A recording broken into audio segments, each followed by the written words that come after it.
Let's attach a mitered border to our quilt top. Mark a 1/4 inch from the edge at your corners.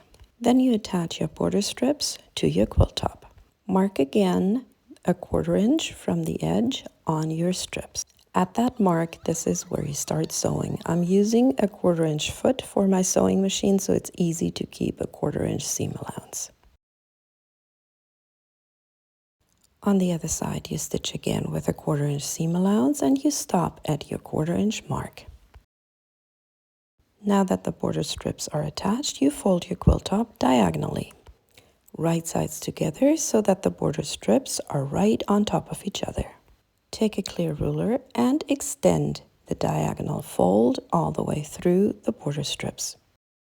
Now you stitch along that marked line. Your seam starts exactly at the point where your previous seam stopped and started. Here's the stitched line. Now fold open. Cut off a 1/4 inch seam allowance.